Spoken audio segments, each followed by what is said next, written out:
तो hello friends, मी वैशाली. स्वागत आहे तुमचं वैशाली पारिस या माझ्या यूट्यूब चॅनलवर. तर आज ना आमची इथं शिवचर्चा आहे. आता शिवचर्चा म्हणजे काय आहे, तर ॲक्च्युली हा प्रकार ना आपल्या इकडला आहेच नाही. तर हा UP बिहारकडे होत असते शिवचर्चा. पण काना इथेच झाला. तर माझे जे शेजारी आहेत, ज्यांनी माझ्या बाळाचा सांभाळ केला आहे आतापर्यंत, मुलांसारखं सांभाळला आहे, तर त्यांची अशी इच्छा होती की त्याच्या पहिल्या बड्डेला इथे शिवचर्चा करायची म्हणून. तर त्यामुळेच ना मी त्यांच्या इच्छेचा मान ठेवत ना आज इथे शिवचर्चा करत आहे. तर ऑलमोस्ट तयारी तर पूजेची मी आधीच करून ठेवलेली आहे. प्रसाद वगैरे सगळं तर झाला आहे. तर आता 3 वाजताच्या नंतर ज्या मतलब ड्युटीवाल्या लेडीज वगैरे येणार आहे ना, त्यामुळे 3 वाजताच्या नंतर पूजा आहे. तर कशाप्रकारे शिवचर्चा असते आणि शिवचर्चामध्ये काय काय असते हे मी तुम्हाला दाखवण्याचा प्रयत्न करीनच. तर शेवटपर्यंत व्हिडिओ नक्कीच पाहा. तर चला. तर पूजेची तयारी ऑलमोस्ट मी आधीच करून ठेवलेली होती, पण ना काही सामान वगैरे सांगितलेले याच्यातलं राहिलं का म्हणून तेच ना मी इथे चेक करून घेत होते. कारण थोड्याच वेळात ना सर्व ड्युटीवाल्या लेडीज घरी येत होते आणि नंतर लगेच मग पूजा चालू होणार होती. त्यामुळे वेळेवर काही धावपळ होऊ नये म्हणून ना मी एकदा आणखी माझ्या तसल्लीसाठी सर्व सामान वगैरे चेक करून घेतलं. आणि सगळं सामान चेक केल्याच्यानंतर ना लगेचच सर्व लेडीज आल्या आणि पूजेला सुरुवात झाली.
असे सर्व भजन ना लगातार 3 तास चालू होते. मधामधामध्ये कथा वगैरे सांगितल्या जात होत्या. त्यानंतर सर्व कथा वगैरे आटोपल्याच्या नंतर ना शेवट अशी आरती करण्यात आली. सर्वांनी सुंदर अशी आरती करून घेतली आणि तेवढ्यातच ना लाईटसुद्धा कटली होती. मग काय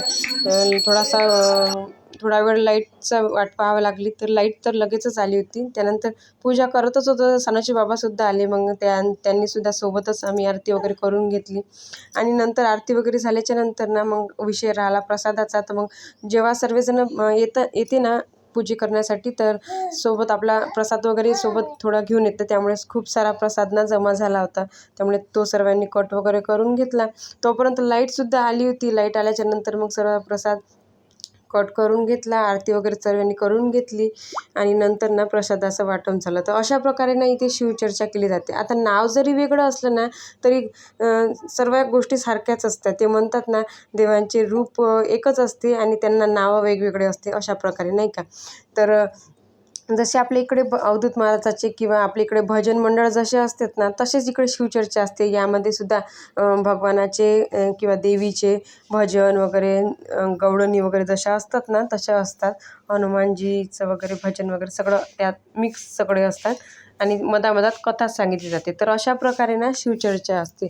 नाव खाली वेगळं आहे आणि सगळ्या गोष्टी ना सारख्याच आहे. तर असा गेला आमचा शिवचर्चेचा दिवस. तुम्हाला व्हिडिओ जर आवडला असेल ना तर चॅनलला सबस्क्राईब करायला विसरू नका आणि व्हिडिओला लाईक करून नक्कीच जा.